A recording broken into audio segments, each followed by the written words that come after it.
So we're doing a Metro Boomin and Future album review in 2024. Why? I mean, it's called We Still Don't Trust You. I don't trust them to make a good album.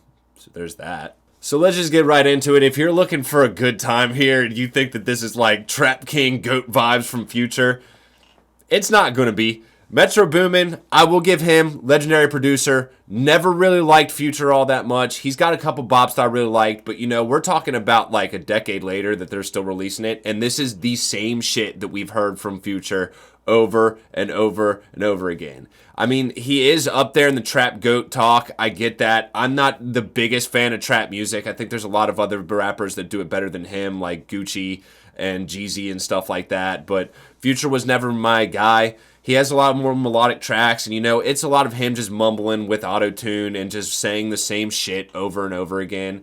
As for the beats part of things, you have Metro Boomin. He's doing some weird like 80s type shit, and then he has more melodic trap beats or whatever. I'm going to be straight up honest with y'all. I didn't even finish this album. It fucking sucked. It was not good at all. I couldn't bring myself to finish the rest of the album. When you're on Apple Music and you're looking at some of the things that they're, some of the tracks that are on there, you know how they have like the little dot for like the fire ones that are like trending or whatever? All of them were at the very beginning of the album, and I was just like, there's really no point in listening to any more of this because it's going to be the same shit over and over again.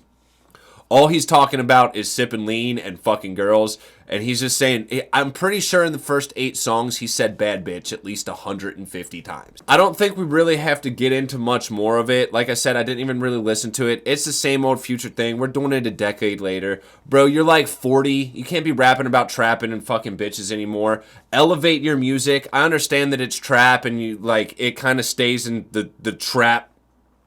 That's why it's called the trap. But, I mean, do something a little bit different here because it's like 10 years later and we're still saying the same thing over and over and over again. Metro Boomin, honestly, from what I've seen, didn't have much impressive tracks or anything like that. It's just repetitive. It's something that we didn't need in 2024. It's time to grow up. Do your 50 Cent, do your Diddy. Oh, well, I mean... Okay. But do that type of stuff. Become an entrepreneur. Grow your brand. Don't necessarily need to release music anymore. It just doesn't make any sense because all you're going to do is get clowned. Now, maybe they're not going to get clowned, which is rough. I don't see how people can actually sit here and like this album. But I think that just shows how bad the hip-hop industry has become. All of it is just mumble rap garbage that they sell to these kids that have no like music theory at all. They don't understand what good hip hop is, and it just continues to, it's a vicious cycle. It just continues to feed the bullshit that they're putting out, this dumb mumble rap.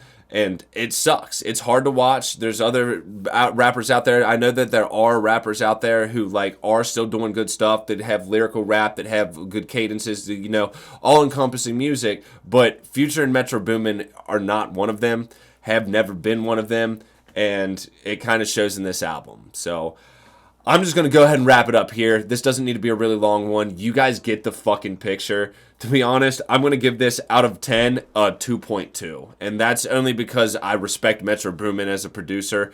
Outside of that, there's no reason to give this more than a 2 or a 1. It's not a good album. Don't listen to it. Do yourself a favor.